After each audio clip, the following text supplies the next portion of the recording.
खबर हो रहे हैं आप और आपके पिता, पर क्या कहेंगे? उनके पास कोनो कमवे नहीं बचा है।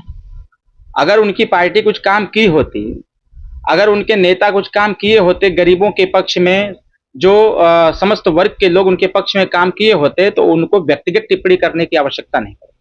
वो अपने कार्यों की चर्चा करते। कहीं न कहीं हम अपने कार्यों की चर्चा करते हैं।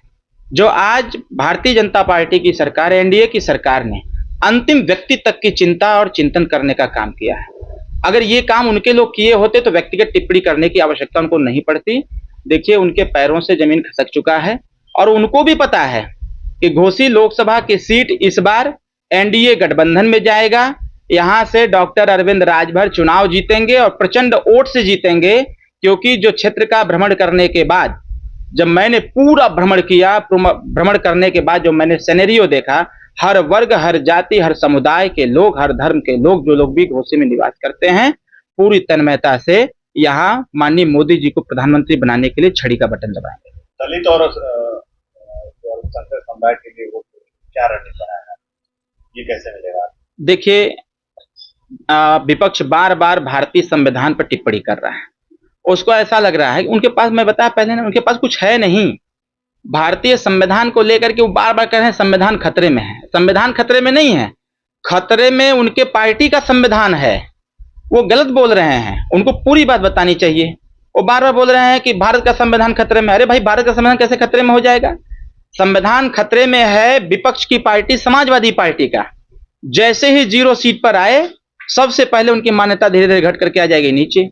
तो उनका संविधान खतरे पर है। मैं तो कहूंगा दलित समाज से कि आप तनिक भी इन समाजवादियों के भ्रम में आने की कोई आवश्यकता नहीं है, इनके गुमराह में आने की कोई आवश्यकता नहीं है।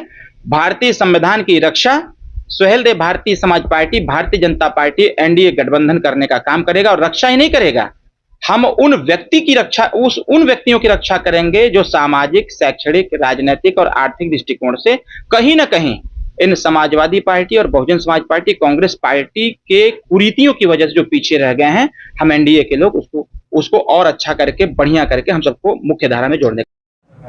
कल घोसी लोकसभा एनडीए उम्मीदवार अरविंद राजभर ने आपने टीका प्रकाश किया। सपा ने कुछ काम नहीं किया, केवल आप अपने 2-4 कामों को गिना दें। अब क्या कहा जाए बबुआ को, जिसका एक ही काम रहा है कि इस पार्टी में रखो, उस पार्टी को गाली देना, उस पार्टी में रखो, इस पार्टी में गाली देना। कम से कम हमने वो काम नहीं किया है कि समाज के सारे लोगों को गाली दिया है। जिनका काम ही गाली देना रहा हो, काम की बात करे, इससे बड़ा मजाक की बात क्या हो सकते हैं। मैं तो बड़ी विनम्रता से मंत्री जी को चुनौती देता हूँ, और थोड़ी सी भी नैतिक साहस हो, थोड़ी सी भी ताकत हो, तो किसी चौराहे को अपना टाइम और समय चुन लें और आकर बहस कर लें सबूतों के साथ कि मैंने क्या किया है, उनका क्या क्या है। उनका तो बस एक ही काम रहा है, गाली दो और पैरों पर गिरो, गाली दो और कान पकड़ के उठो बैठो, गाली दो और माफ़ी मांगो। जिसका एक ही काम रहा है वो काम की बात करे, तो इसके बड़ा मजाक क्या हो सकता है।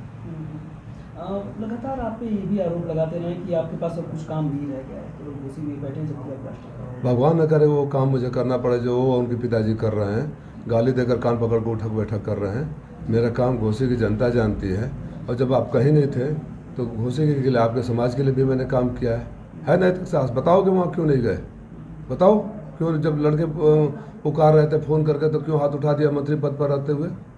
बताओ जब लड़के तुम्हारे समाज के मरे हुए थे तो क्यों नहीं गए। बताओ जब अनाथ हो रहे थे तो क्यों नहीं गए। नैतिक साहस हो, चुनौती देता हूँ, थोड़ी सी भी नैतिक साहस हो तो चुनौती को स्वीकार करो, नहीं तो बकवास बंद करो।